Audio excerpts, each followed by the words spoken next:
Welcome to Life on Maui. I'm your host, Stephen Freid. Welcome to Life on Maui. I'm Radhe Arcinega. We have an amazing subject for tonight, letting go.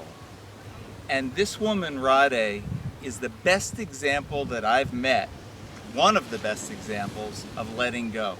So let's just jump in, and I'm going to ask her a few questions from my life experience with her. And the first thing I want to say is that you have an amazing capacity to not need to process or analyze things too much, that you have an inherent ability to be able to simply let go. What is it that you do? What is it that you could impart to people that you do that enables you to have that freedom? Yes. Well, thank you, Steve, for saying it that way. And I mean freedom. And I want to start by emphasizing, because that's exactly how it feels to be in this place of not being attached to anything in a strong way. It feels like that freedom that we all seek for in one way or another, that freedom. And your question, how do we do it? How to do it? It's been a long road.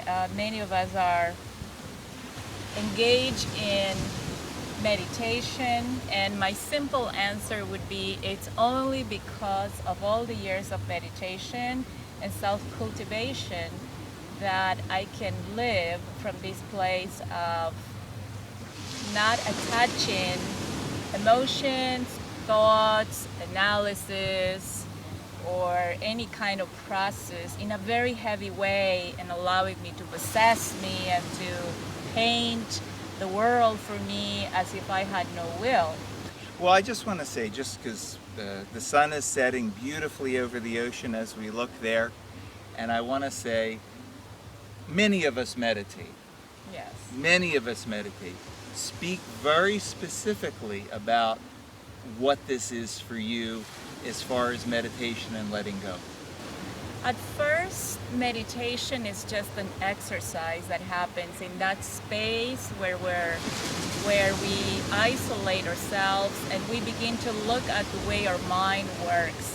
But with persistence and time, that meditation becomes an integral part of our lives.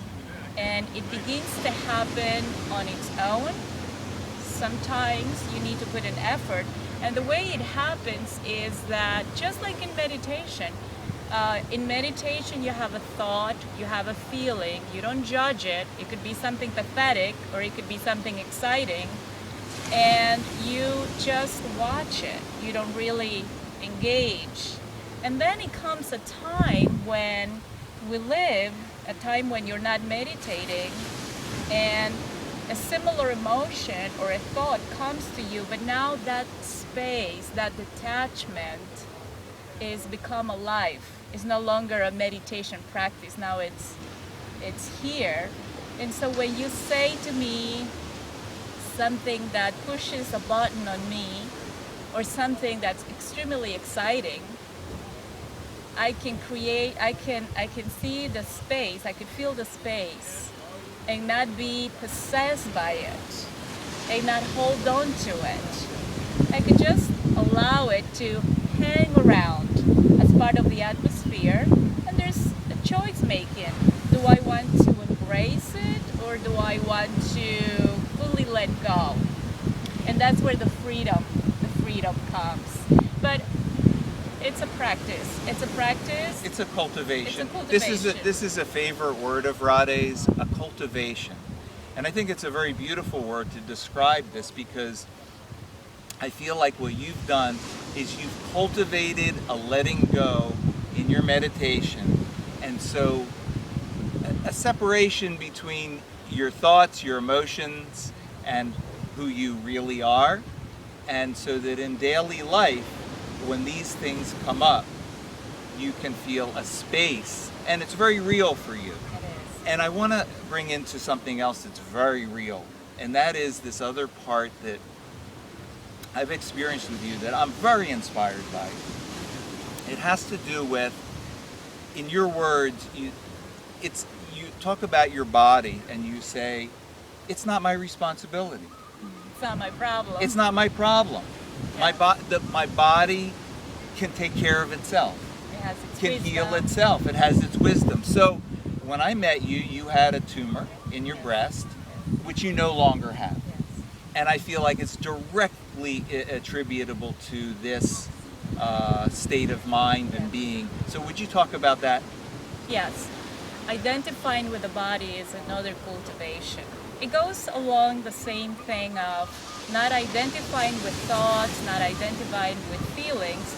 So when you pop the thought, or the thought comes to you of, I'm sick, I have a tumor, I have pain in my toe, it starts out either it could start as a physical sensation, and then a thought, and then a feeling, but if you meditated long enough, that space of choice making, it's there.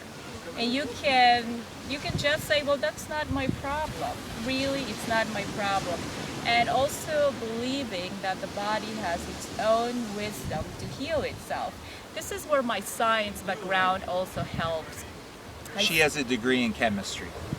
I had many years of studying science, and I understand how just energies, thoughts, and propensities can make certain things worse, or they can make certain things better. The very scientific thing of how we can influence an outcome. Exactly. When somebody tells you there's a probability of 20% being good and 80% being bad, most of us put ourselves at, oh my God, 80% bad. Well, I'm usually the one who says, oh good, I'm in the 20%, that's good.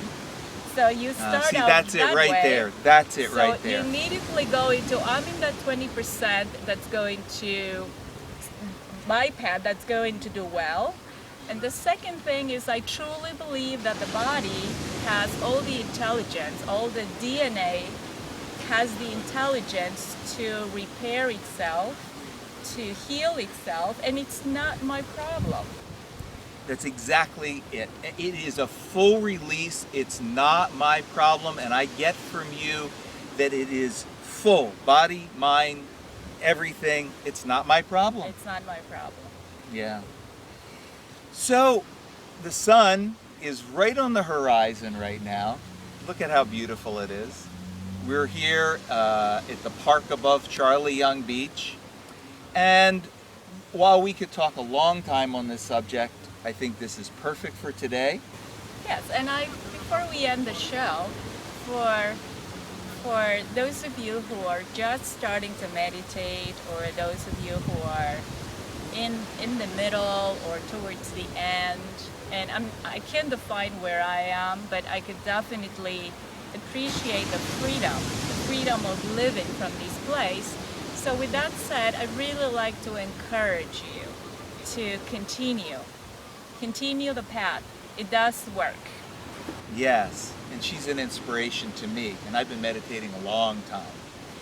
So that's it for this episode of Life on Maui, and I hope you benefit from it.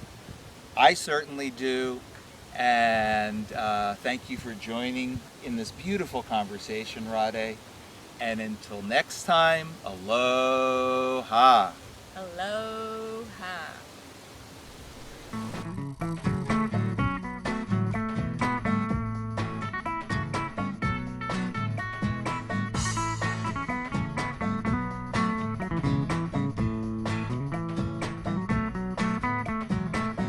Call me crazy, but I'm never giving up my dreams.